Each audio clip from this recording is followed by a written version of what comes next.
to the premises of the German Council on Foreign Relations in Berlin. Allow me to express on behalf of DGAP my sincere gratitude that you have chosen this organization for a public appearance during a visit in Germany. Mr. Minister, your career is very impressive. You are the longest-serving Indian Foreign Affairs Minister since Nehru. Your earlier diplomatic career included postings as ambassador to the US, China, the Czech Republic. You also served in numerous important foreign policy endeavors of your country. In your PhDs, you specialized in nuclear diplomacy. Very impressive, and you are, which should be mentioned here, a prolific writer as well. You have agreed to enrich tonight's debate with your presence on an important subject: Germany and India, partners for global security and stability. Your visit to Germany, Mr. Minister, comes at an important moment in time. A few days ago, we celebrated the 25th anniversary of our strategic partnership. A new German government has just come into force. The visit takes place against the backdrop of momentous changes in the world order, which force our countries and peoples to adapt fast to new political, economic, and social realities. If we do this right, Germany and India are indeed not only transactional partners, but can also drive changes together. Together we can contribute to a certain security and stability in a tough, unpredictable, and turbulent world, as you say yourself in your recent book. We are very interested to learn from you, Mr. Minister, how you judge the present situation and how Germany and India can address together the challenges that lie ahead of us. After your short keynote, the director of our Center for Climate and Foreign Policy, Kira Finke, and the director of our Center for Geopolitics, Geoeconomics and Technology, Dr. Claudia Schmucke, will conduct a podium discussion with you on some of the important issues of the day. After that, the floor will be open to questions from the audience. After the end of the formal part, we invite those of you present on site to a light reception in the hallway. Allow me to use this opportunity to thank our friends from the Indian Embassy for the excellent cooperation in the preparation of this milestone event. I would also like to thank all collaborators in front and behind the scene for their helping hands in making this important event happen. It was a lot of work, but it is well worth it. Lastly and shortly, the hybrid debate is on the record. It will be transmitted via live stream by the Indian Embassy and later on via our YouTube channel. The idea is to guarantee maximum attention even on a Friday afternoon. Now, without further ado, Mr. Minister, the floor is yours. We invite you to the podium. We are excited to listen to what you have to say. Thank you very much.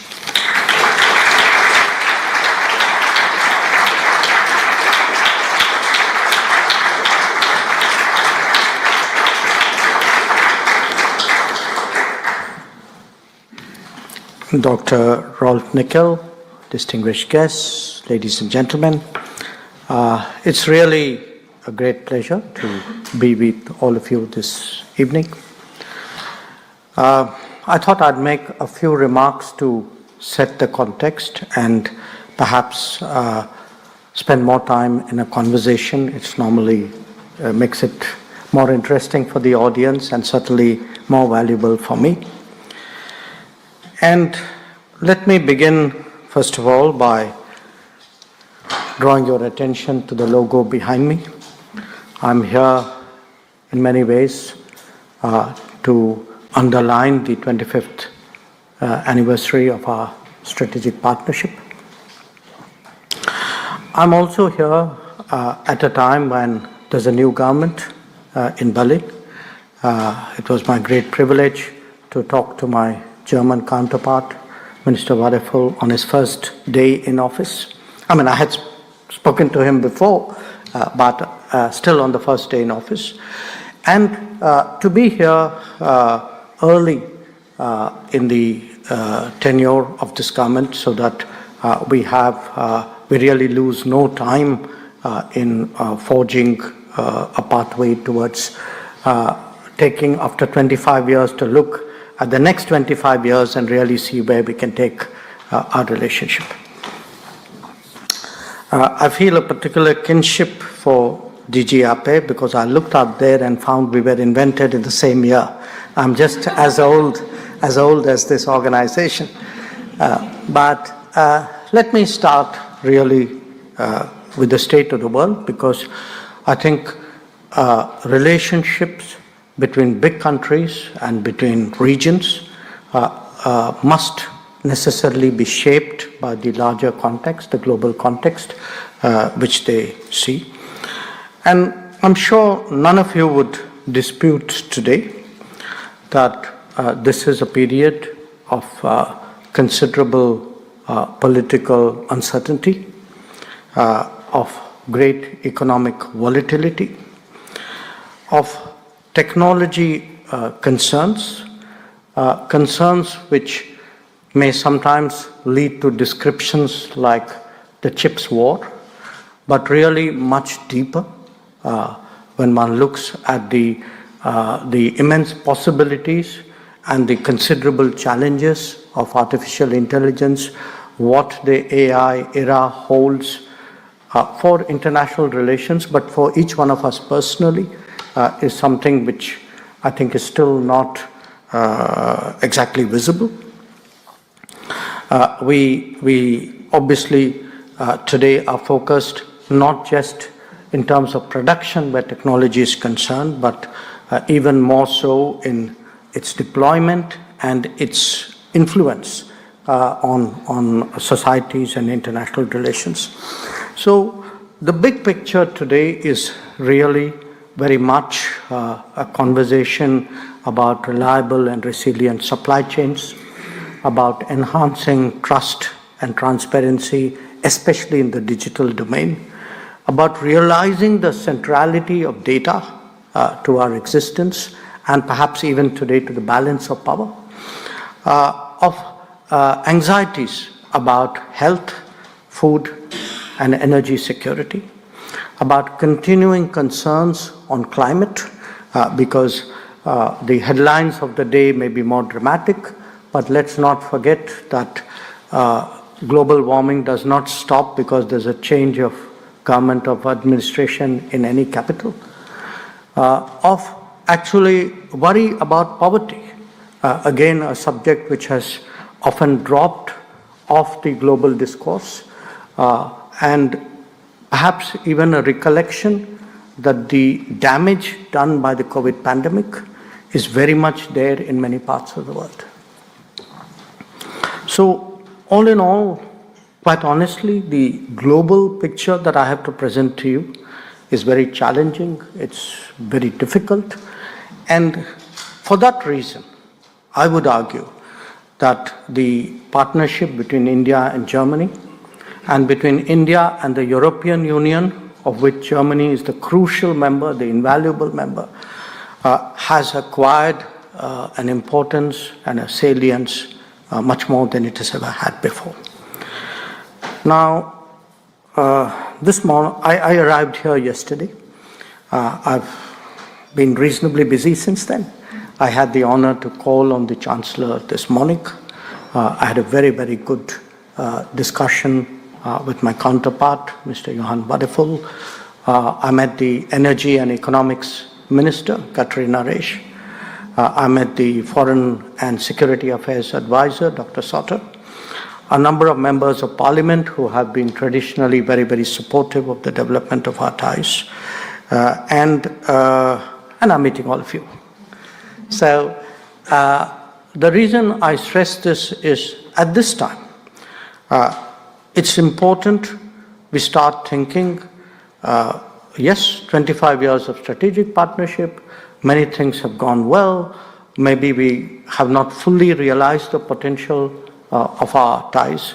Possibly in the new context there is much more that we can do, and that's really the frame of mind with which I have come to Berlin and engaged in the conversations today. So what is it that we can do to upgrade our relations?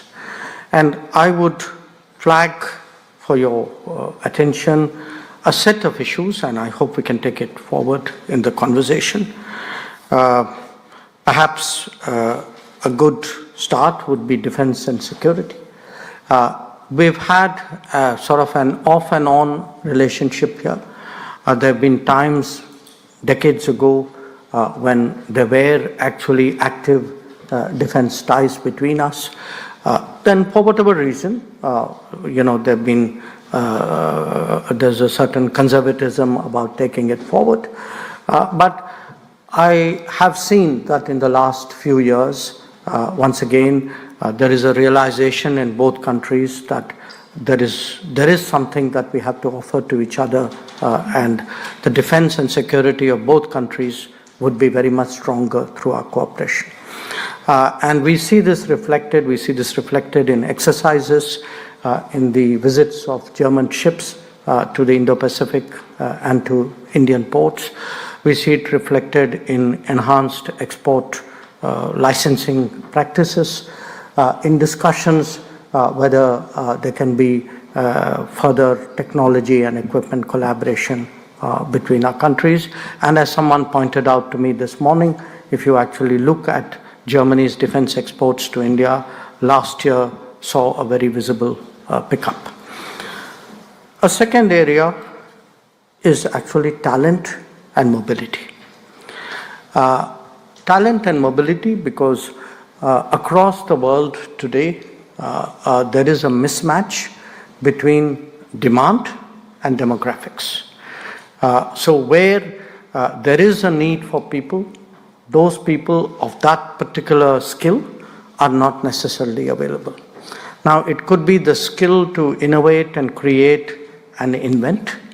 It could also be the skill to service and ensure that that particular sector of society is well looked after. And here, I think India has something very special to offer. Our demographic curve at this moment is exactly in the place where we have the ability to fashion a global workforce and try to make it available as usefully as it can to the global workplace. And the last few years, we've made a good beginning. We had a mobility agreement 2 years ago. The number of talented, high-skilled Indians who come to Germany has increased significantly. And I can say I heard from the government, I heard from members of other parties, I heard from business enterprises, from German delegations visiting India, that they see this today as a very important requirement for the continued growth of the German economy. And our efforts certainly would be to prepare this workforce and deploy it in as optimal and mutually efficient way as we can. A third area is technology and digital AI, and there are different aspects to it. As I said, one which often has got a lot of attention is the semiconductor side.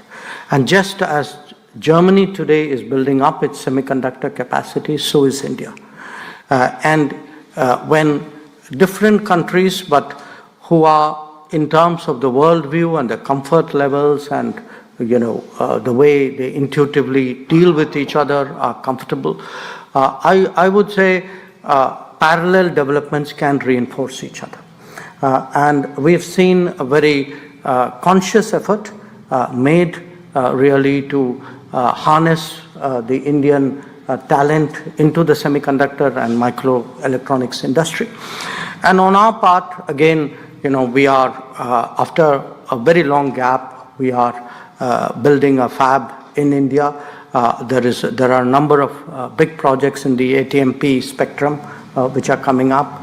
And how do we make really the world more secure in terms of trusted availability of chips is, I think, a shared goal for our two countries.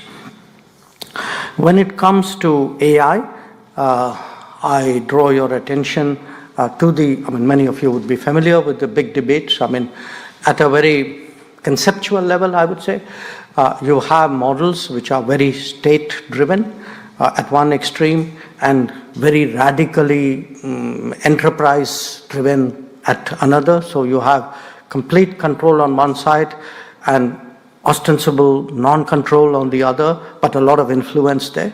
And there are a lot of viewpoints in between, which put a certain value to privacy, to the rights of citizens, to the security of our personal data. And I think it's a conversation which is very important.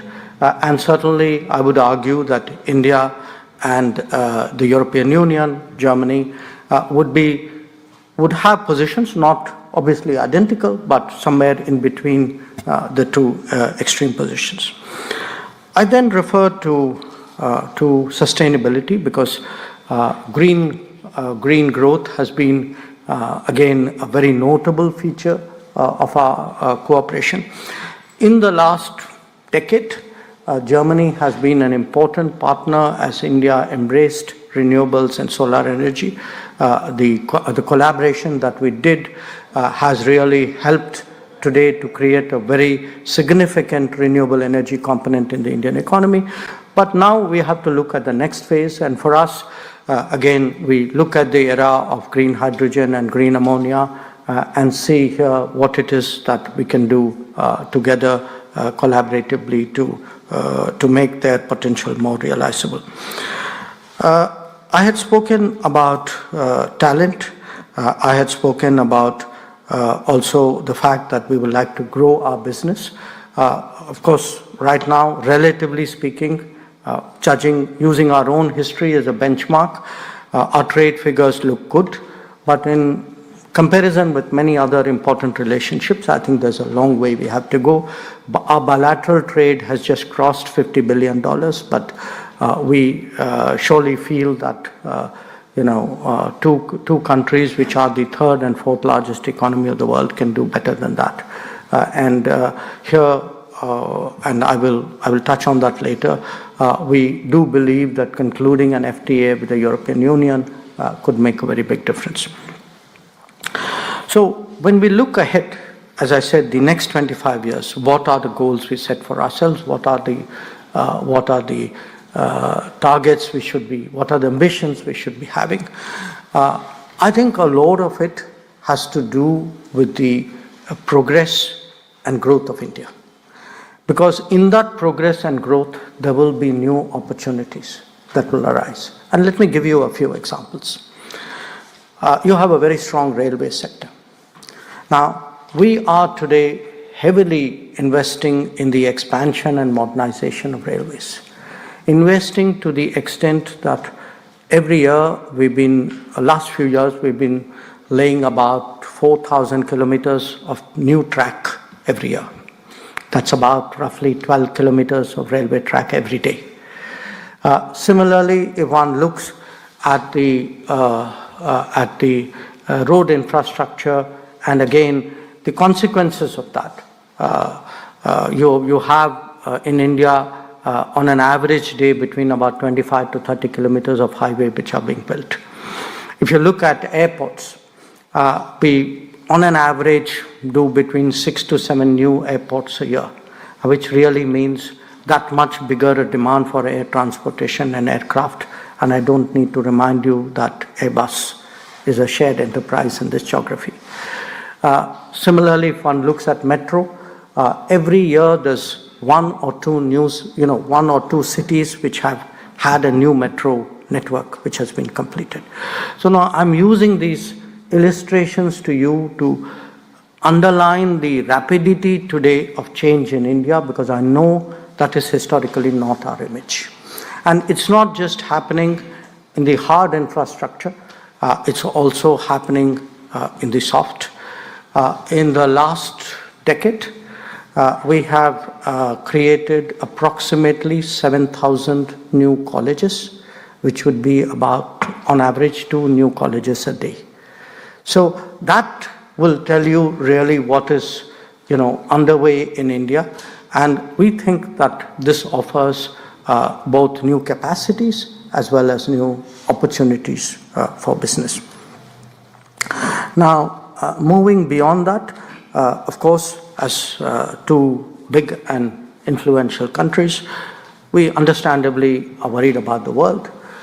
We look at it from the viewpoint of our interests, but we also obviously take into account our values, our expectations of the world, which any country would like to see mirrored on how it is at home. That's a very natural trait. And here I would argue that it's important that we find, develop and deepen the common ground between us. We live in different continents. We have different levels of development. Our population size is not the same. But it's important, because often how we think about the world depends on, where we are and what we are, where we want to go and what is possible for us, what are the understandings and arrangements and accommodations we make. Because it is, my business is a business of realists, not of cynics, but of realists. And for us today, the more we engage with each other, the more we work with each other. I would argue that, two countries located in different continents at different levels of development can find a very large common ground for us together to influence the world.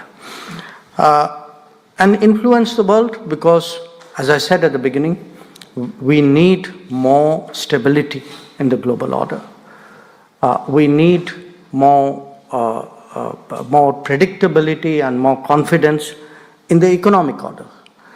We need really a stronger mutuality in the cultural order. And that is only possible when you make that effort to find common ground. Now, again, I reiterate the issue that, yes, challenges come. Often debates nowadays become very dramatic, so they vary from one posting to another.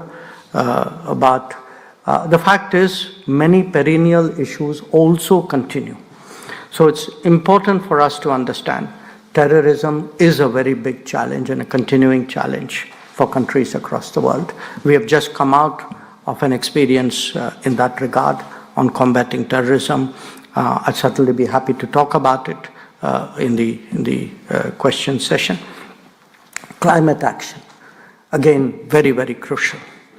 Poverty reduction, connectivity, because we want connectivity which is not controlled by single power, which is in many ways a shared, collaborative global enterprise. Conflicts, we have right now two big conflicts going on in the world simultaneously, each one of which has actually had a profound ripple impact well beyond its region. Reform of the United Nations. Here again, India and Germany are part of a group called G4, which has been trying to press for a much more contemporary United Nations. So there is a global agenda. There should be an effort for deeper conversations. We need to build up a stronger bilateral collaboration. And much of that, in my view, can be achieved or can be furthered by an expeditious conclusion of an India-European free trade agreement. A free trade agreement in today's context, particularly because for the European Union, in many ways it has been a very key pillar of its foreign policy engagements. But I would certainly argue that in today's context, to conclude an FTA agreement has a significance beyond trade, beyond investment, beyond economics. I think it would send a message today that India and the European Union, India and Germany are prepared to come together to, as I say, build a deeper, closer, stronger relationship, so that the next time we put some round number on a chart like that, I think we will have concrete achievements and realized ambitions for us to talk about. So once again, thank you very much. Thank you for your attention, and I look forward to the session.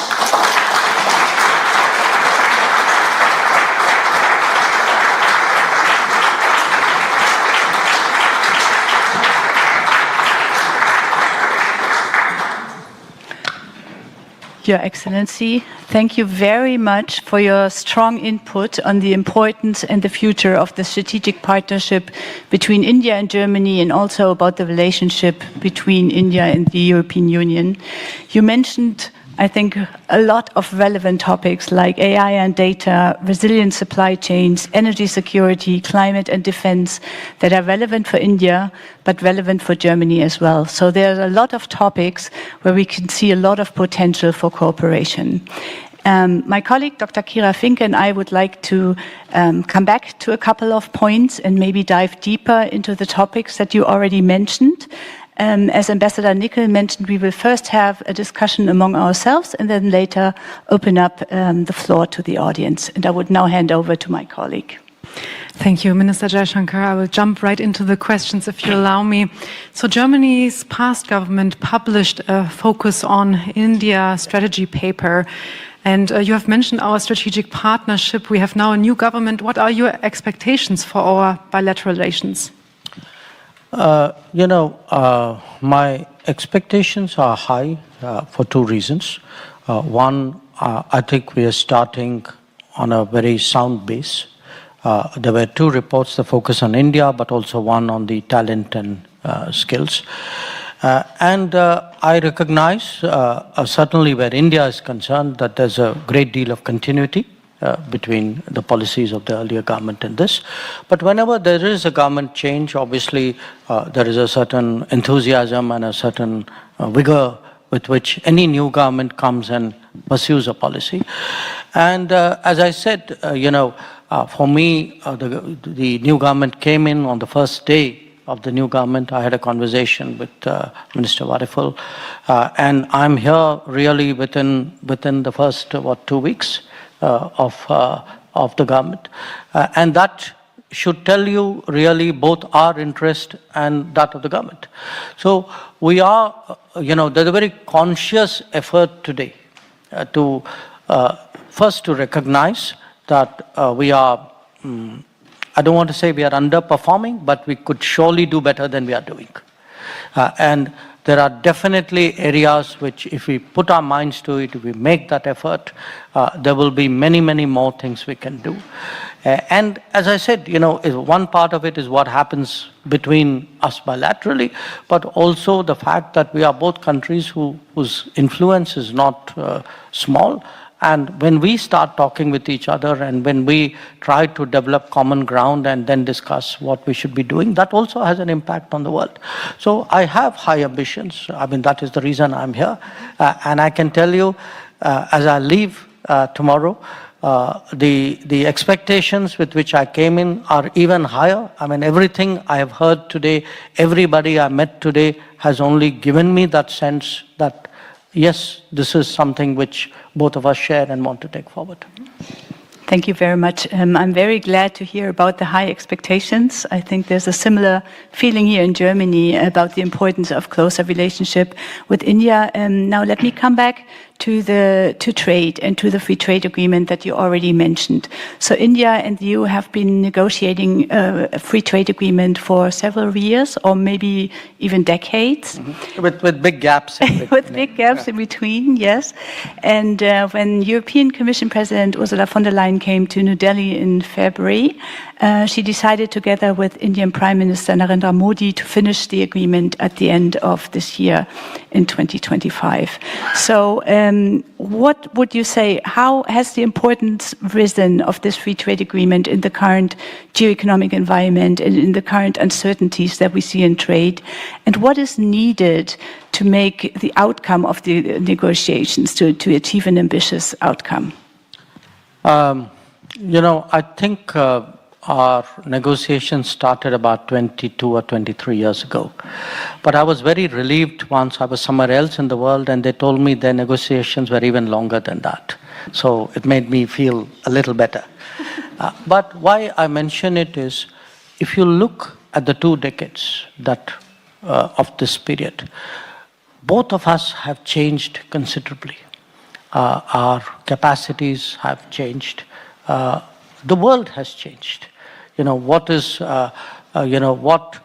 we would define as our key interests in economic interests or other interests linked to the FTA has also changed. So, so even as we keep talking, in a way, it's like the objectives change as the negotiations progress. And as said, there were times when we did not, frankly, negotiate for some years, for whatever reason. So I regard frankly, so encouraged by my visit here to Berlin. I was also equally encouraged by the visit of the College of Commissioners, EU Commissioners to India. If 21 commissioners came together, typically, I must confess, perhaps 2 or 3 ministers of the Indian government normally deal with Brussels. The foreign minister, maybe the trade minister, the finance minister. But when 21 commissioners come and meet their 21 or more counterparts, and that too again very early in the term, what it does is it immediately sets up a kind of a grid between the Indian system and the EU system. So different parts, all sorts of issues, digital issues, labor issues, sustainability issues, women's development issues, all these start moving because now people are talking to each other instead of funneling everything through 1 or 2 channels. So we very highly value, President von der Leyen's decision to actually bring this whole delegation and spend those 2 days in India so that everybody sits down and gets to know their counterpart and gets to take this forward. In terms of the actual negotiations, it is, my understanding is that it is progressing. I talk regularly to our trade minister. In fact, I spoke to him yesterday. And I think the next few days, it's very likely that he would be again in Brussels. And, it's not my right really to speak about the details of the negotiations because it is not my direct jurisdiction. But I can say this as someone in my career who's involved in complex, stretched out negotiations. First, if there is a political will, if there's a strong political direction to get the job done, I think the negotiators are that much more willing to find solutions than they would. So, they will find a solution rather than do the round and say, okay, when's the next round?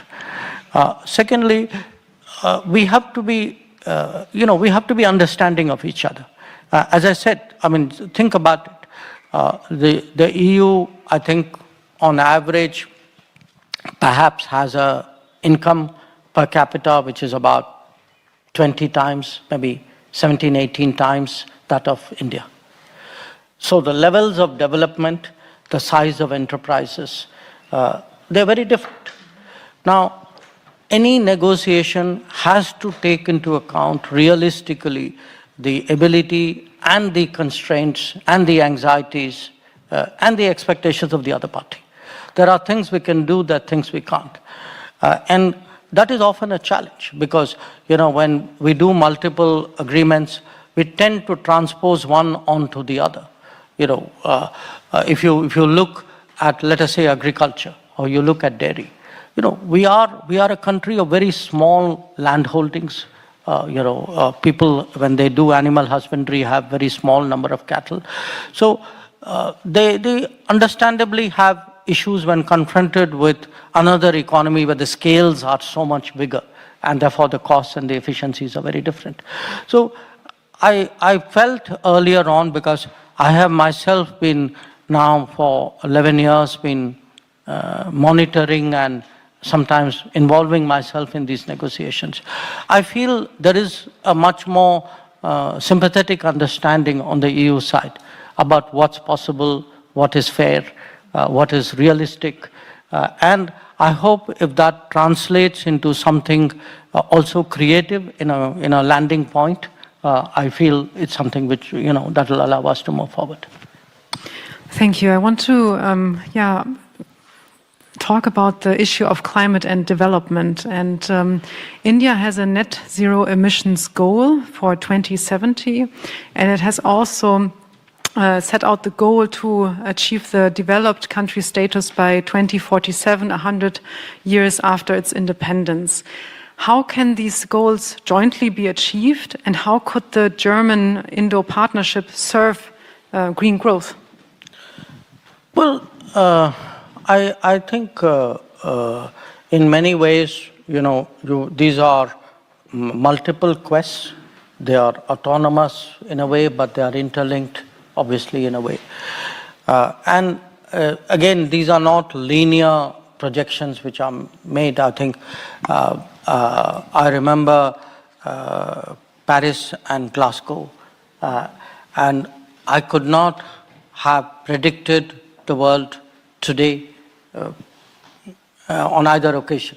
There's been such a unexpected and dramatic turn of to the world economically, politically, in terms of technology, etc.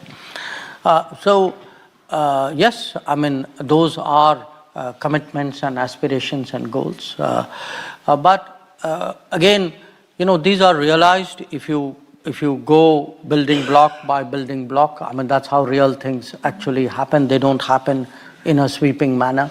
Let us say, I'm just giving you this as a very handy example. We have one of the largest railways in the world, and as I said, we are expanding it very rapidly. But we have set a net zero target for the railways of 2030.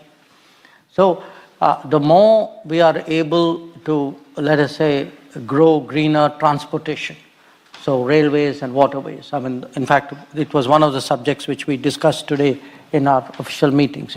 What is it that Germany can do? Because these are both areas where you have very deep threats.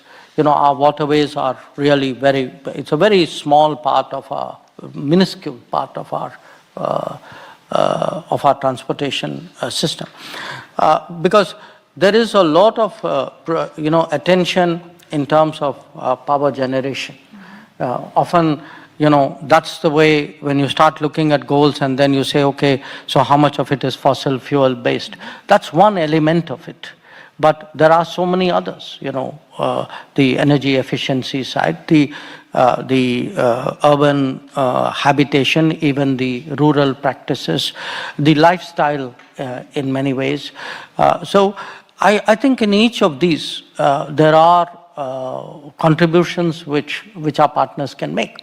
Because for us, when we look at Europe, yes, we know, our histories are different, and there is a lot which is contrasting. But there are lessons, there are learnings from Europe, and there are differences that Europe can make. We have, again, I use solar and wind as examples, that a decade before, people really did not expect this kind of progress and adoption of and deployment of renewable technology as we could. So often advances here have, India is a partner, yes, but India is also a great place to deploy. India is a place where you kind of work and adapt and improve as well, because it's on such a large scale.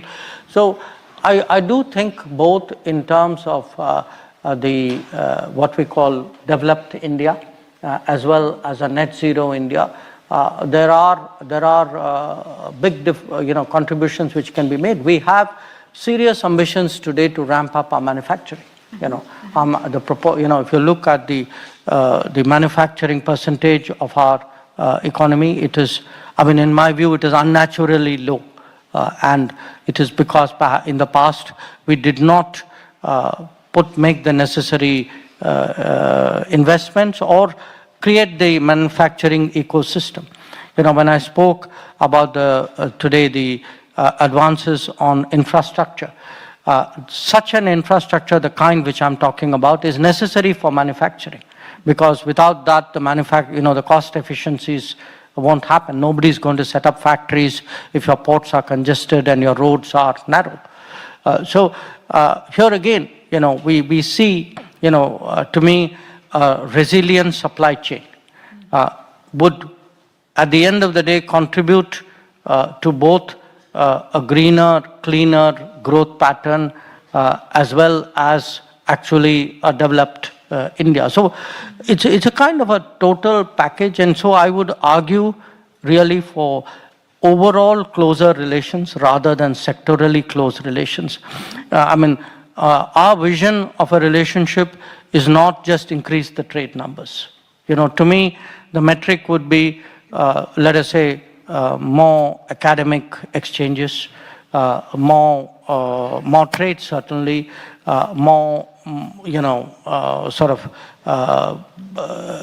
interpenetration of our practices, greater sort of flow of our innovation. So it has to be really a larger, deeper relationship. And I think politically, culturally, we are prepared for it today with Europe. Thank you. You mentioned that India, and I think Germany also, is interested in a greater and larger relationship. And this is where my question comes into place. I would like to turn the focus on the Indo-Pacific. So in what ways can India and Germany enhance their cooperation in the Indo-Pacific region, not only in trade, but also with regard to the security challenges that we face in the Indo-Pacific? The Indo-Pacific has, of course, its own set of issues. Security is one of them. But I would actually point to a different concept, which is how do we give countries in the Indo-Pacific more choices? If countries in the Indo-Pacific have a single choice, they're railroaded along a certain path and they develop the dependencies and frankly, they're put in a very unenviable position. So one part of what we are trying to do really in the Indo-Pacific is to give different countries different options in various domains. Let us say, I'm using again an example, telecom, or digital infrastructure, or maybe space-based applications, or health choices. During COVID, for example, what we tried to do in the Indo-Pacific was really to see if countries of that region could get expeditious access to vaccines, and some of it we did in a national capacity, some of it did as a quad enterprise, but a lot of it was done by Gavi. And Gavi was a very European-driven effort. If you take the development or I would say the socio-economic side, so giving choices is one. The second part of it is really stepping up in terms of the global goods, because historically, much of the world, and certainly Indo-Pacific, I think have, almost reflexively turned to the United States when something happens. And we have to recognize that there is a evolution, and perhaps now more than an evolution, in how the United States is engaging with the world. What is its stance, what is its posture, what is its willingness to commit resources and undertake responsibilities. So, in a different context, you use the word burden sharing in this part of the world. But if one looks, for example, at if there is a disaster, if there's a typhoon, so who comes today to help? I remember in 2004, when there was that big tsunami, we had actually the bulk of the response came from the US, from India, to some extent from Japan, some from Europe, perhaps a little bit from Australia. Today, if you look at the last, say, 5 years in the Indo-Pacific space, I just give you a recent example. There was a huge earthquake with an enormous loss of life in Myanmar. Now, it's very interesting. Who went in? Where were the teams which arrived there on the first day? Who did the search and rescue? Who set up shelters? Who created the mobile hospitals?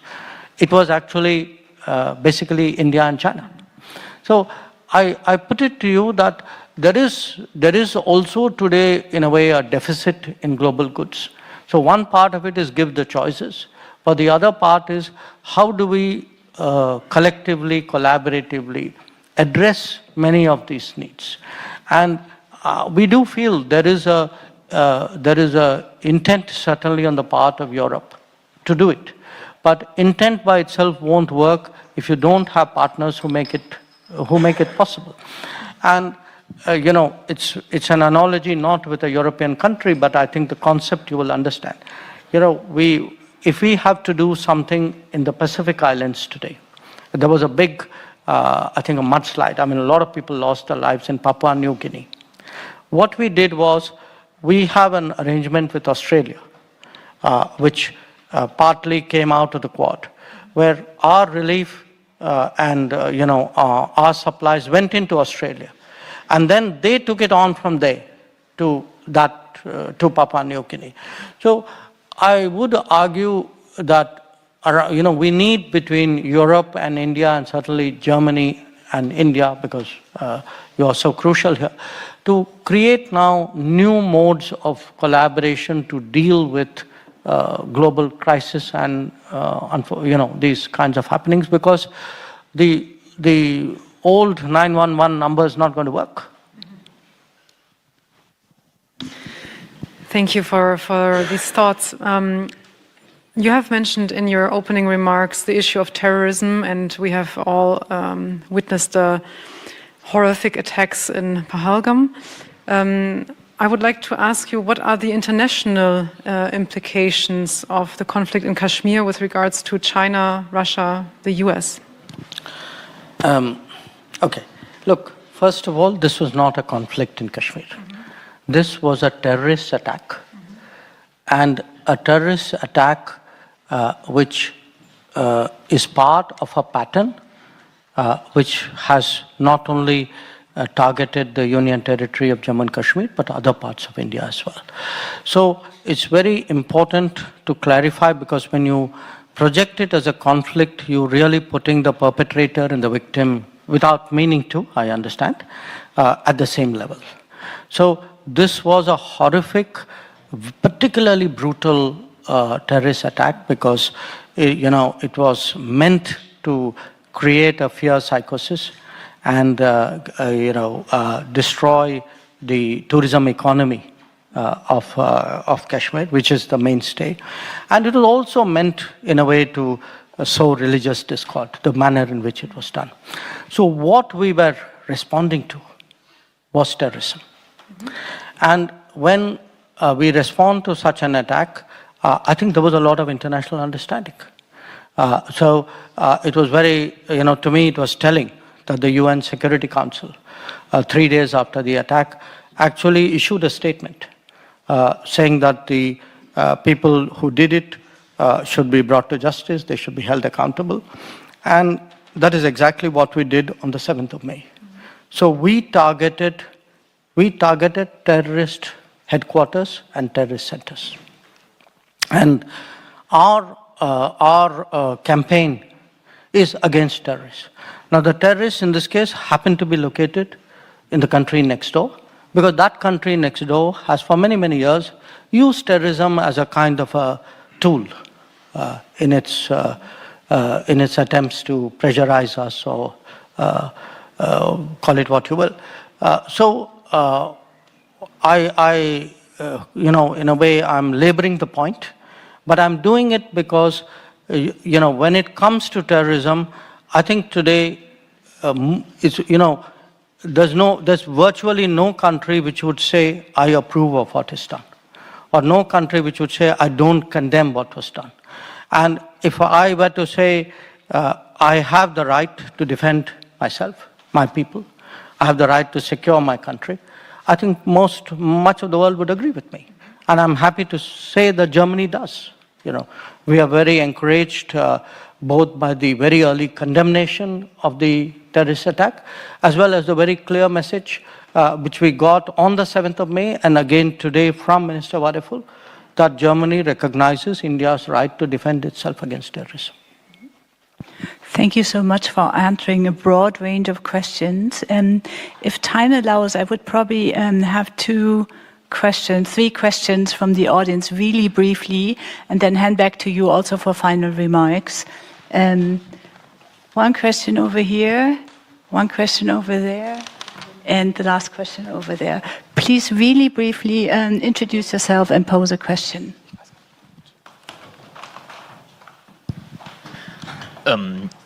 Good evening. Thank you, Mr. Jaishankar, and especially thank you for pointing out technology and mobility as key pillars of the relationship. I'm Jonas Kepsch, and I'm with Bertelsmann India Investment, a venture capital especially dedicated to investments into Indian technology companies.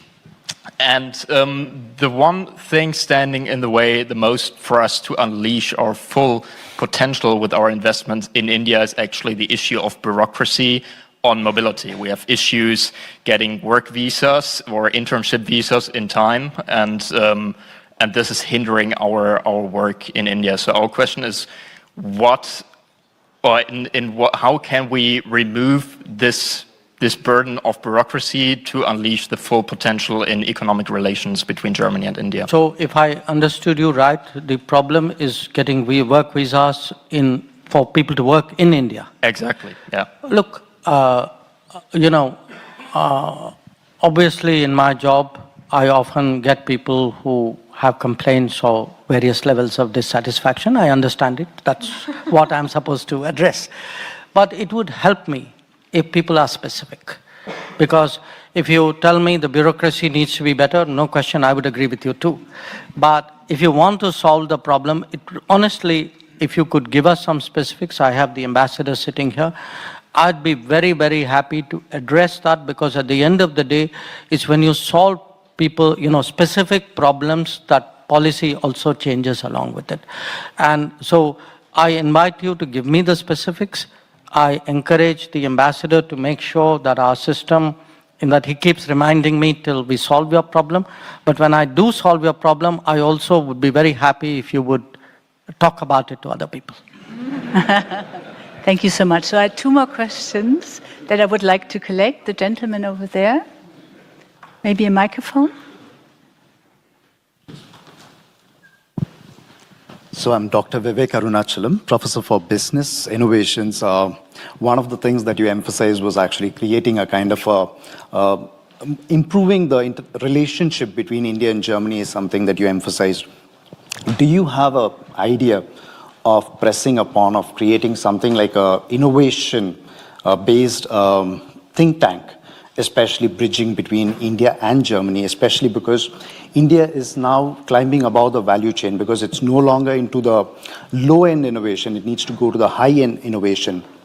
And especially Germany is also very strong, especially based on their experience of the industries.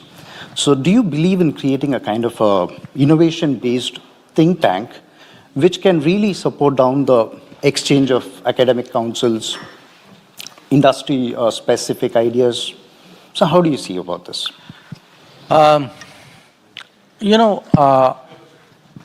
You're not the first person in a way who's brought that up. Somebody else some time ago mentioned something similar. I would say, because there are two ways of changing things. One is to create a model and then hope others will copy the model or use it and then scale it up. That's one way of changing things. The other is create some kind of platform, an enabling platform where institutions or people come together, link, and then do it themselves.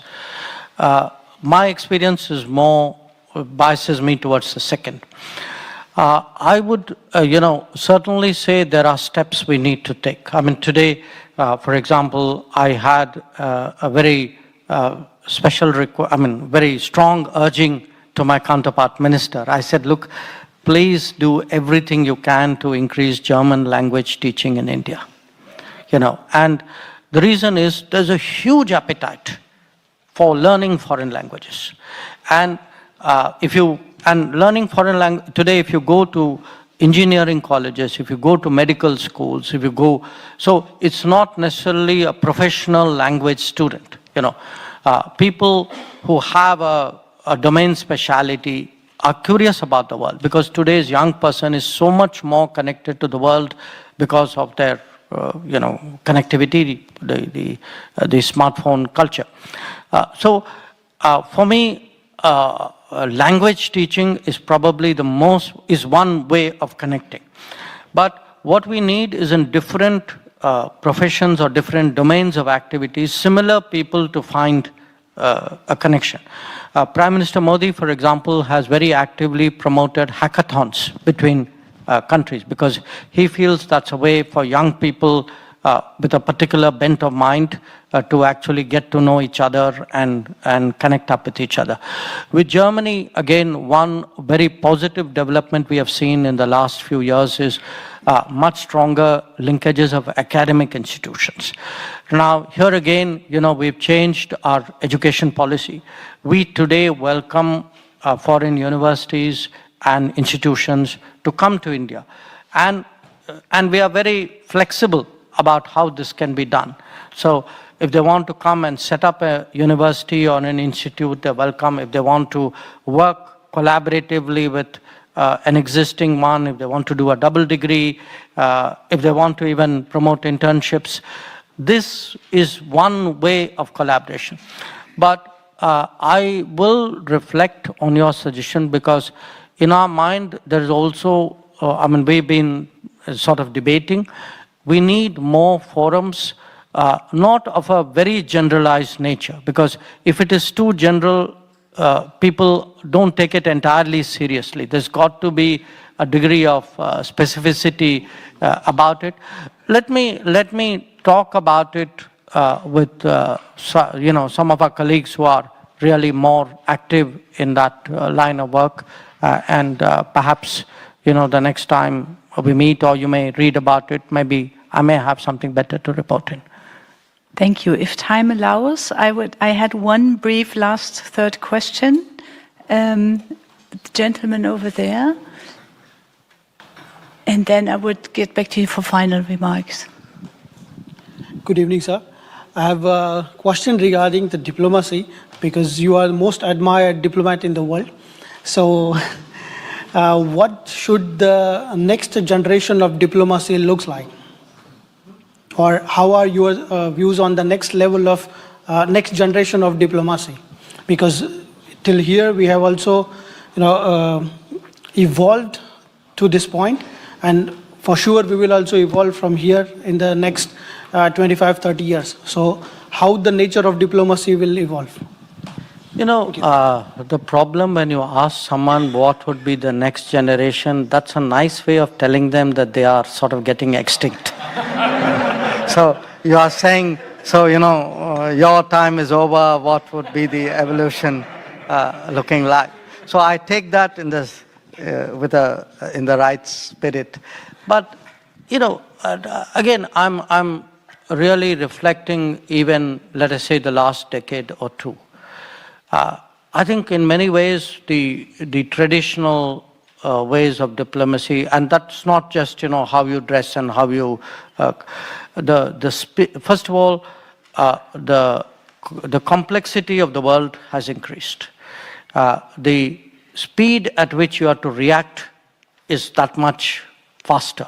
So you are really doing more difficult sum at in a shorter time, and the culture of it, do look today how much of diplomacy is conducted through social media. Now 5 years ago, people were even hesitant to go on to the social media because it was viewed as too unstable an environment, and you post something quickly and maybe you made a mistake, and there are all the worries which accompany that. And yet in the last 5 years, there's been, almost every foreign ministry in the world today actually primarily communicates using social media. So, and again, as I said, it's also more complex. You know, you can't, you have to specialize at one level, but also connect that speciality. The role of technology, for example, is been growing so fast. It's very difficult for the diplomatic world, not just as a user of technology, but really the policies which and the implications, you know, for global balances of that. So I mean, to me, it's like you've got to be faster, smarter, more informed, more of a specialist, yet paradoxically more of an integrator at the same time. So in some ways it is a harder profession. It is a harder profession because the standards are higher and the margin of error is less. So it's tough. So I hope I have your sympathy.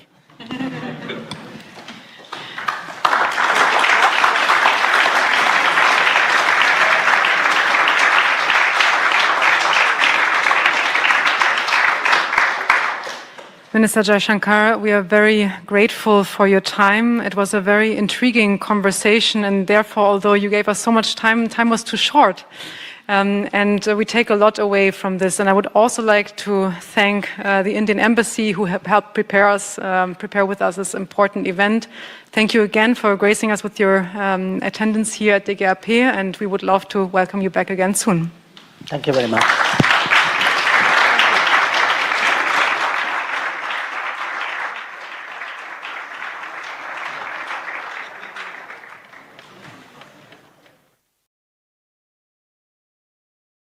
You just mentioned that you want to learn Python. So do not learn Python in manual way in 2025, because learning Python in manual way will take you like 6 months of your time. On top of that, you will be ultra non-productive in Python, because when you use AI inside your Python, when you use AI tools to do your Python coding, you will be saving upwards of 95% of your time while you're coding, while you're debugging, while you're building web apps, and while you are scraping as well, right? So for tackling this same problem, we found like 10 useful tools for day-to-day Python development and Python work. So we have developed a program which is like absolutely beginner friendly. Even if you have zero knowledge in Python, you can join this program, and in 30 days you will be becoming pro of Python, that also using AI. You will be not becoming a Python developer, you will be becoming a 10x Python developer. And the best part, like we have democratized this program, so this 30-day program is just for ₹199. Can you believe that?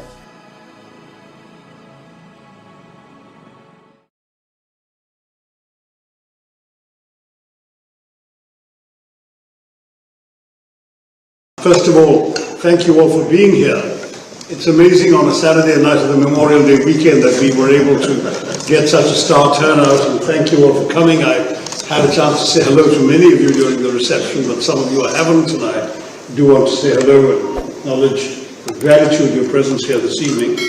My colleagues and I literally arrived this afternoon, and our first stop was the September 11 Memorial.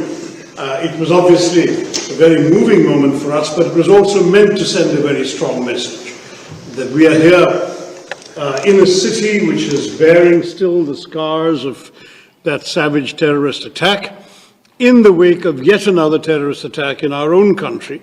Unlike the US, I'm afraid we've had to endure a very much larger number of terrorist attacks in India. But we came both as a reminder that this is a shared problem, but also out of a spirit of solidarity with the victims, who included Indians, as Indra was reminding me, someone, a young Indian working in her own company, was one of the victims of 9/11. Indians, Americans, and very many other nationalities who were affected.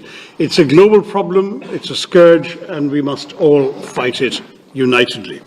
So that was a very important message to convey, and my colleagues and I did that by going to the memorial and leaving roses on some of the names around the memorial pool.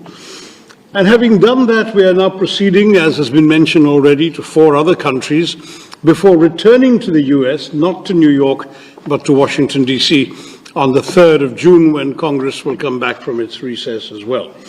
So our idea is very much to speak to a cross-section of public and political opinion in each of the countries we're going to, about recent events, which obviously trouble a number of people around the world, and which now have subsided. There is a reasonable amount of calm that's reigning on the border between India and Pakistan today, but the fundamental underlying problem remains, and it's important that we try and enlarge your understanding of our thinking and our concerns about what's going on. So it's for us an opportunity. We will be in every country meeting members of the executive, meeting members of the legislature, meeting think tankers and influential foreign policy experts, and at the same time interacting with the media and public opinion in every one of these places. We're on our way to Guyana tonight, where Independence Day celebrations are about to take place, and we'll be seeing the President and the Foreign Minister and members of Parliament there, and we carry on similar programs in these other countries. Vinay had asked me to say a few words about what happened. By way of context, I mean, I think you're all aware that India has tried to be focused on a very different narrative from some of our neighbors. Our focus for some years now has been on being the world's fastest growing free market democracy, attempting to focus on the development of our economy, our high emphasis on technology and technological growth, and pulling large numbers of people from below the poverty line, not just into the 21st century, but into the world and the opportunities that the 21st century offers. And perhaps in that process, we had allowed ourselves in some ways to be complacent may be too unkind a word, but we had not perhaps braced ourselves sufficiently for the malign influences in our neighborhood that did not want that story, that narrative to be told in an uninterrupted manner. We had been seeing in Jammu and Kashmir, which, as you know, has for the long time been coveted by our neighbors on the other side, Pakistan. We had been seeing not just peace, but increasing prosperity. In fact, Vinay gave me this wonderful nugget that the number of tourists in Kashmir last year was double the number of tourists in Aspen, Colorado last year. So that was the kind of not just normalcy, but growth, prosperity that the people of Kashmir were enjoying as Indians and foreigners were flocking to Kashmir for tourism. So some people decided that they would want, first of all, to attack that process of normalization. Second, to undermine the overall Indian narrative as well as the prosperity of the people of Kashmir. Third, by doing so in an atrocious manner, that is, it was not just a terrorist attack of somebody indiscriminately blowing up people with a bomb, it was a bunch of people going around identifying the religion of the people before them and killing them on that basis, which was clearly intended to provoke a backlash in the rest of India, since the victims were overwhelmingly Hindu. In fact, 26 people died, 25 Indians and 1 Nepalese, and the Nepalese happened, of course, didn't get a chance to say he was Nepalese, but he was a Hindu, so he would have probably been killed anyway. And quite astonishingly, one person who wasn't killed was a Hindu professor who happened to be able to recite the Kalima, the first verse of the Quran, and therefore was not shot, which is a very interesting message. And it was very, very clearly, I mean, for us it was not that there was any doubt about the motives of these people, but it was particularly driven home. In many cases, the husband was shot and the wife was told to convey the message back that he was shot for his faith. And I'm very proud as an Indian to say that that did not happen, that there was no backlash, that Indians held together unitedly in the face of this atrocity. The Kashmiris, who are overwhelmingly Muslim, as you know, were not just completely distraught by what happened, but there was public rejection of this. The next day, the entire state downed its shutters. There was a public observance of support and solidarity for the victims. The State Assembly as well, all shades of political opinion. One of the victims, I should have added, was a Kashmiri Muslim pony operator who attempted not just to save the lives of his customers, but to snatch the Kalashnikov of one of the killers, and it was turned against him. But others, I mean, I had a victim from my state of Kerala, who was a 61-year-old man who was walking in the meadow with his youngish daughter and her twin sons, aged 6, when they shot him. And I went to his home and called on his widow and his daughter and grandchildren. And it was very, very moving when this girl said that though she lost her father that day, she found 2 brothers. And the 2 brothers were 2 Kashmiri Muslim men who took her to safety, protected her sons, and eventually then accompanied her to the mortuary to identify her father's body and bring him back. So I give these examples just to say there was an extraordinary amount of togetherness cutting across religious and other divides that people had tried to provoke. But the message was very clear, that there was a malign intent that I've just spelled out for you. And India, sadly, had no reason to doubt where it came from, because within 1 hour of the atrocity, a group called the Resistance Front had claimed credit. The Resistance Front was known for some years to be a frontal organization of the banned, proscribed Lashkar-e-Taiba, which is on the US designated terror list as well as the UN sanctions committees. And India had gone to the UN Sanctions Committee with information about the Resistance Front in 2023 and in 24, and now sadly it had acted in 25. They repeated their claim the next day until, of course, global condemnation, I think, woke their handlers up to the dangers as represented, and then they deleted their claim on the 3rd day. But by then, the claim had been made, recorded, registered, and reported. And for us, therefore, the culpability lay not just with the 4 or 5, we're not 100% sure, evil killers who came to Pahalgam and did this atrocity, but also with those who had sent them, financed them, equipped them, trained them, guided them into doing this. And since we knew where Lashkar-e-Taiba is headquartered, it has its not just a safe haven, but a rather generous 200-acre campus in a city in the heartland of Pakistani Punjab.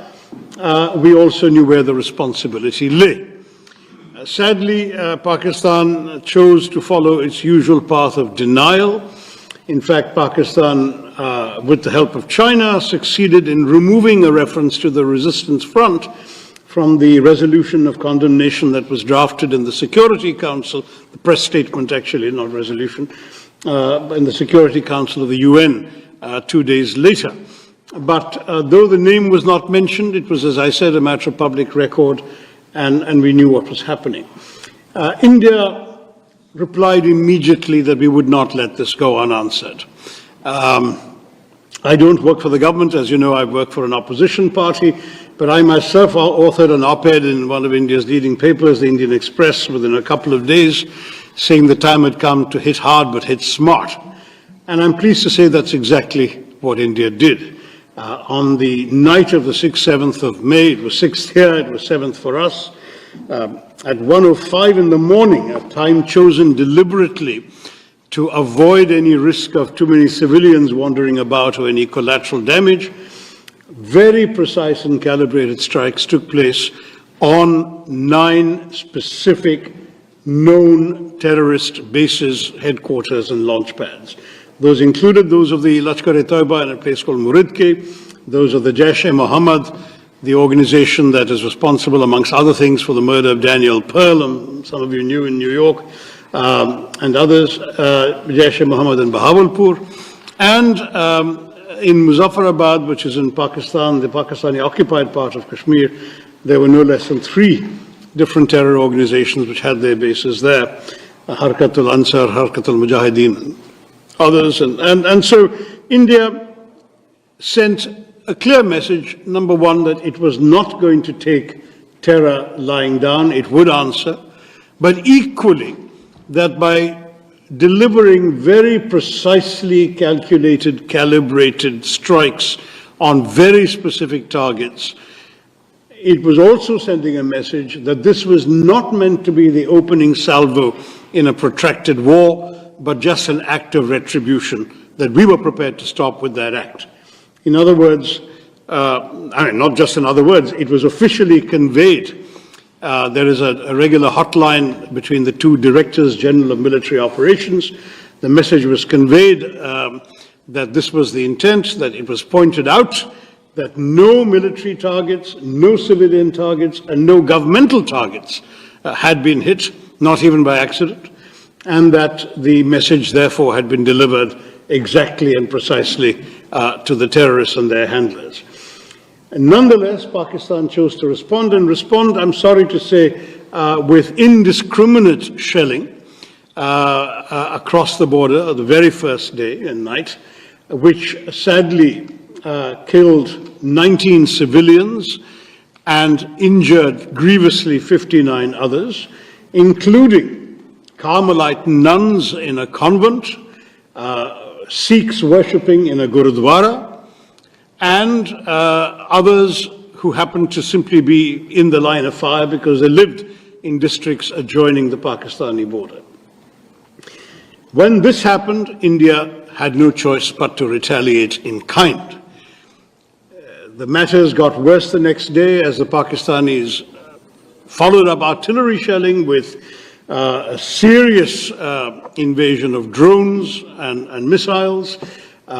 India's air defenses were able to hold them off, but in turn, India returned the compliment, and on the night of 9th, 10th May, India hit 11 Pakistani military targets, including a rather well-known air base that's just 1.5 kilometers away from military headquarters of Pakistan in Rawalpindi. The following morning, we got a call, or our Director General of Military Operations got a call from the Pakistani Director General of Military Operations saying they'd like to stop this. And we said, we've been saying all along, we didn't want to start anything. We were just sending a message to terrorists. You started, we replied. If you stop, we'll stop. And they stopped. There was an 88-hour war. We look back on that with a great deal of frustration, because it needn't have happened at all. Lives have been lost. But at the same time, we look back on this experience with a steely and renewed sense of determination. There has now got to be a new normal. No one sitting in Pakistan is going to be allowed to believe that they can just walk across the border and kill our citizens with impunity. There will be a price to pay, and that price has been going up systematically. I'll just take you briefly through what happened. You may remember in 2015, well, you may not remember because this is our problem, not yours, but in 2015, in January, there was an attack on an Indian air base, a place called Pathankot. And our Prime Minister had just made a goodwill visit to Pakistan the previous month. On the 25th of December, he'd attended the birthday celebrations of then Pakistan Prime Minister Nawaz Sharif, whose granddaughter's wedding was on the same day. He'd given gifts. So when this happened, he was so astonished that he actually called the Pakistani Prime Minister and said, why don't you join the investigation? Let's solve who's doing this. And the Pakistani, you can imagine the horror of the Indian military establishment at this idea that Pakistani investigators are going to come to an Indian airbase. But they came. And they went back to Pakistan and said, oh, the Indians did it to themselves. That was the last straw. I mean, it was just we'd already gone through the horrors of 2008 in Mumbai when 170 people had been killed, and the Pakistani denials at that time were laid bare not just by the fact that we caught one of the terrorists alive and his identity, his address his family, etc., were identified in Pakistan, but equally because that drama took place over 3 days, during which Western intelligence agencies trained their recording devices, amongst other things, on Pakistani, the chilling voice of the Pakistani handler, giving minute-by-minute instructions to the killers in Mumbai. So the evidence was there, there'd been denial, and that denial was proven to be completely false. And as you know, thereafter, the Pakistanis claimed not to know where Osama bin Laden was until he was found in a safe house right next to an army cantonment, in a city dominated by the army. This is Pakistan, and I'm afraid for us, 2015 was the last opportunity for them to behave, to cooperate, to really show they were serious about ending terror as they claimed every time that they were. And since they did not do it in January, in September 2015, there was another attack in a place called Uri, also not far from the border, and this time India breached the line of control which we had rigorously observed throughout in every previous skirmish. We had never crossed the line of control. We crossed it with a surgical strike in September of 2015. That seemed to calm things down a bit, but unfortunately in January of 2019 there was another terror attack in a place called Pulwama, killing 40 Indians at that point. And then India responded not just by breaching the line of control, but also breaching the international border and striking with our Air Force a known terror training camp in a place called Balakot. Now, we have not just crossed the LOC, we have also crossed the international border. We have hit Pakistan in their heartland. And we have done so, as I say, only to send a message about terror. We are not interested, and we still remain absolutely clear that we are not interested in warfare with Pakistan. We would much rather be left alone to grow our economy and pull our people into the world that they're getting ready for in the 21st century. We have no desire to have anything that the Pakistanis have. Sadly, we may be a status quo power, they are not. They are a revisionist power, they covet territory that India controls, and they want to have it at any price. And if they can't get it through conventional means, they're willing to get it through terrorism. That is not acceptable to us, and that's really the message that we are here to give all of us, all of you in this country and elsewhere. We are determined now that there's got to be a new bottom line to this. We have tried everything, international dossiers, complaints to sanctions committee, diplomacy, even this joint investigation attempt, everything has been tried. Pakistan has remained in denial. There has been absolutely no conviction, no serious criminal prosecution, no attempt to dismantle the terror infrastructure in that country and the persistence of safe havens. So from our point of view, this is it. You do this, you're going to get this back. And we have demonstrated with this operation that we can do it with a degree of precision and with a degree of restraint that the world, we hope, will understand. We have a right to self-defense. We've exercised that right. We have not done so irresponsibly, and we have not done so in a way that would have warranted a wider conflagration. That's really the message I wanted to give you all today. I'm sure you have questions and comments, and my colleagues represent, as I say, 4 parties amongst the 5 of us, and there's a wide span of views. We're all happy to join in conversation with you. Thank you all very much once again for coming and being with us today.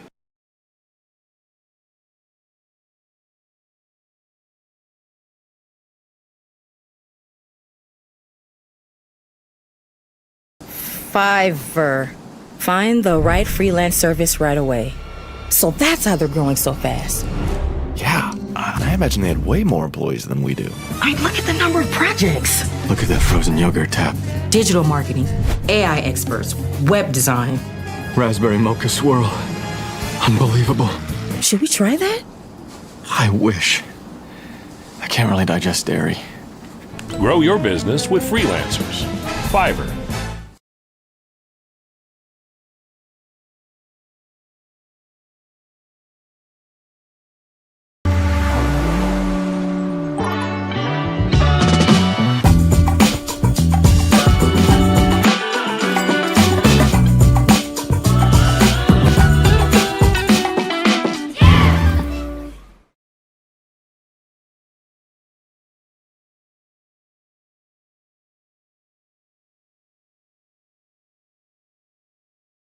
It's a great privilege and a pleasure to be here today with you.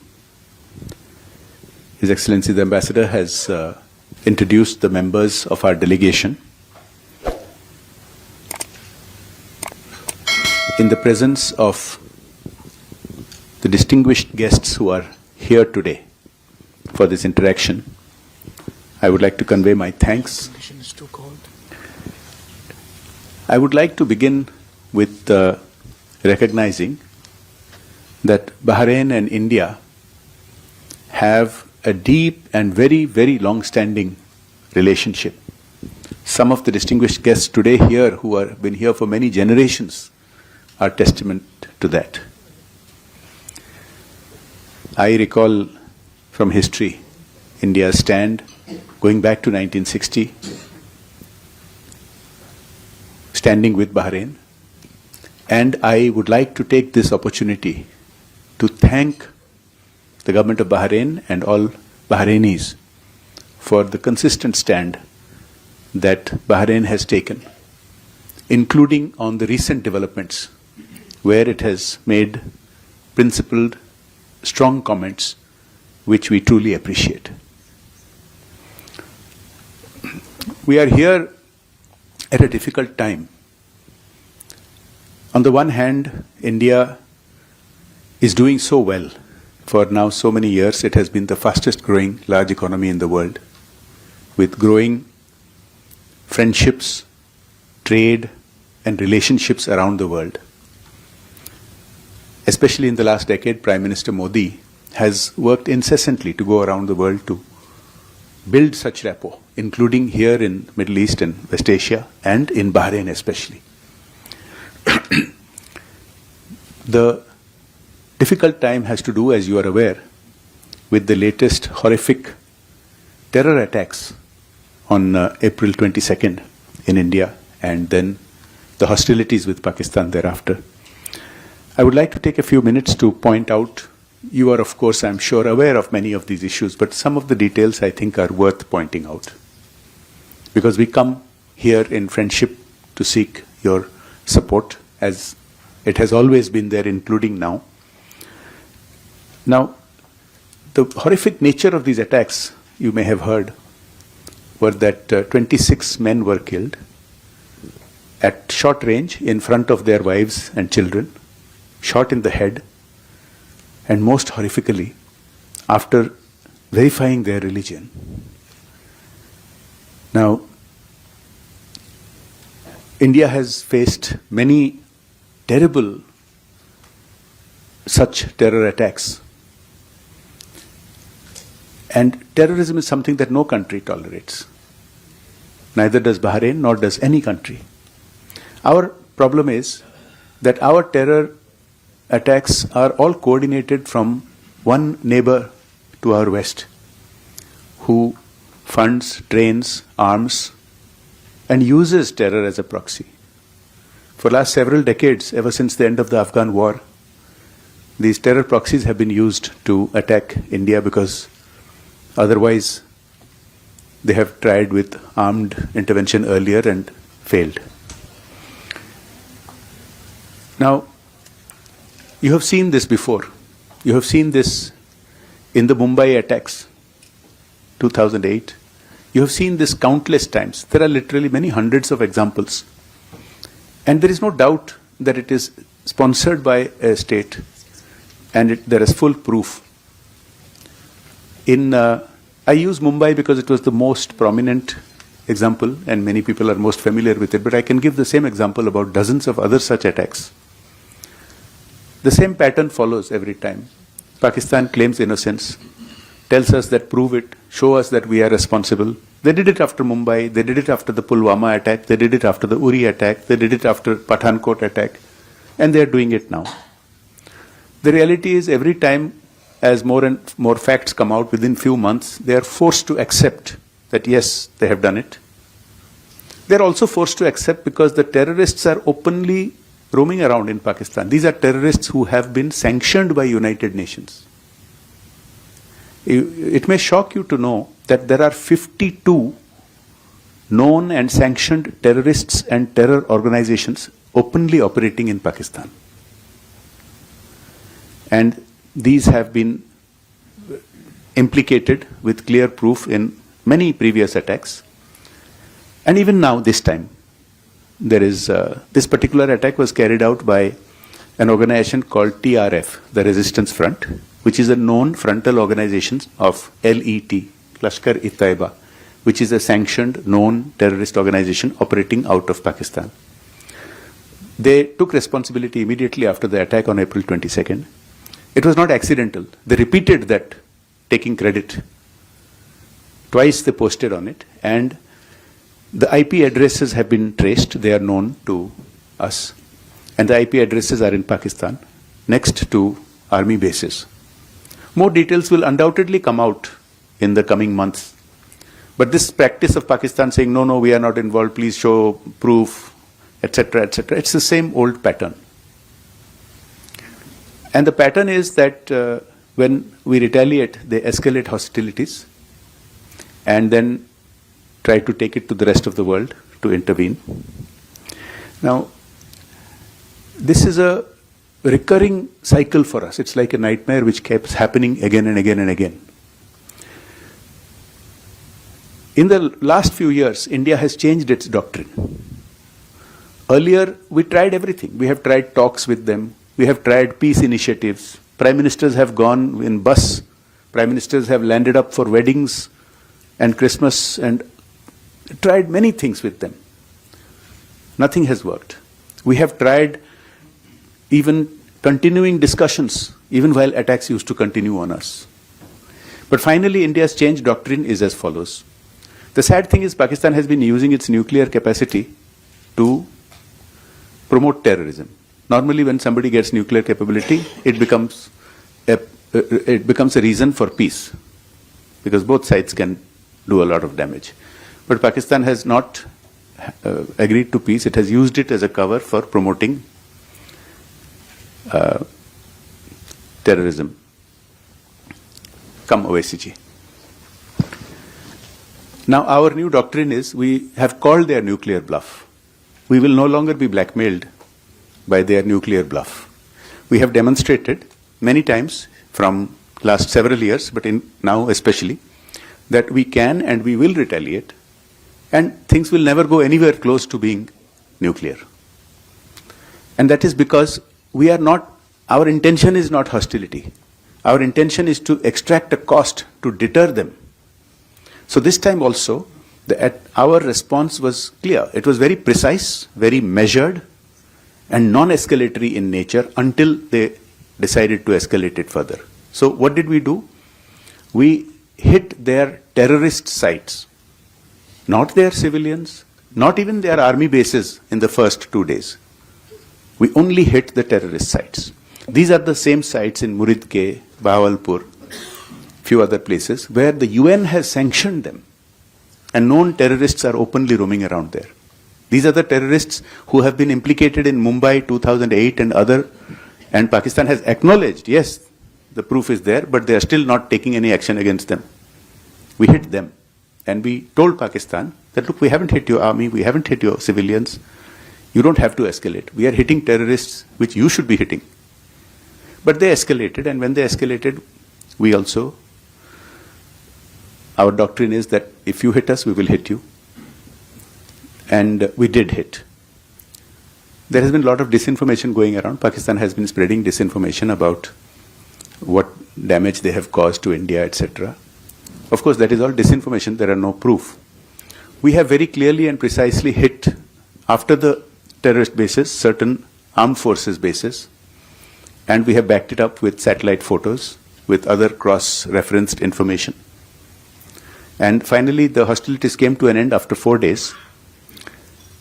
Many nations and leaders have taken a stand that they intervened and they spoke. But to make it clear, our stand is very clear that this is a bilateral issue and we will only deal with Pakistan. So of course people, leaders call and intervene even when there are disputes in other parts of the world. We also give advice to other nations. But while there was advice and suggestions from many nations, the reality is we said it has to be Pakistan only. And only when Pakistan's Director General of Military Operations called India and said that we want a ceasefire, we want a stop, we said the following. We said, we don't want hostilities. You stop shooting, we will stop shooting. You resume shooting, we will resume shooting. That is the simple message. So what we have done is we have paused the hostilities. Now, we want that this transition should yield some changes in Pakistan's policy. Because we cannot keep getting hit with such terrible terrorist attacks without response, and we have changed our policy, as I told you. So the urgent part has passed, the battlefield part has passed. Now it is the important part. Now we have reached out with this delegation. The composition of this delegation itself is the biggest message. My colleagues are from across the country. They are from different political parties. We speak different languages. We practice different religions. There are a wide variety of regions, religions, languages represented in this committee of 8 people. This is the true India. This is the 1.4 billion people, the largest democracy ever in human history. And we are united. We are united with one voice. And we speak for India. This is the biggest message itself. Now going forward, we have taken certain steps. We have put in abeyance the Indus Waters Treaty. We have also stopped visas. We have stopped trade, ships coming in. Because we have a clear policy that the old thing, we tried that for many decades. That we will keep playing cricket, we will keep doing cultural events, and you will keep attacking us. That has changed. Talks and terrorism cannot go at the same time. Blood and water cannot flow at the same time. So these are the steps we are taking. But we make it very clear. We want friendly relations. But talks have not helped. Cultural exchanges have not helped. And not once or twice. It's for decades since 1947 it has been going on. Again and again and again the same thing. So we are very clear. The message is clear. You stop shooting, we stop shooting. You start shooting, we will shoot. But the message is also there. That all these water being put in abeyance and other steps we have taken, it is our way of saying you change and we will meet you more than halfway. If Pakistan takes credible steps to undo its terror infrastructure and take action against the terrorists, these are not, it's not just we are saying they are terrorists. The whole world knows that these are terrorists. If Pakistan takes action against them, we will be more than happy to respond with friendly steps. That's what we would wish. Now, we are, over these decades, when the last war happened was in Kargil, 1999, we were 7 times of Pakistan's economy. When the Balakot airstrikes happened in 2019, we were 9 times of Pakistan's economy. Today, we are 11 times of Pakistan's economy. We are the fastest growing large economy, and because Pakistan's system is so skewed, they are a laggard. Now, I have, along with some members here, OICG, myself, others, we have interacted with Pakistan quite a lot. The business people in Pakistan want peace. Civil society wants peace. Most Pakistanis want peace, but everybody knows that the army there has a disproportionate control over that country, and they are the ones who keep doing this, and their incentives must change. So there will be all these economic steps that we are taking, and we want the help of friends. We want the help of civilized nations to convince Pakistan to change, that this time we have gone beyond a red line, and this India is no longer going to be patient like we were before, that we will keep on bleeding, and you will keep on doing this, and we will keep talking. And we want friendly relations, but it won't happen through talks. It will happen through these kind of steps.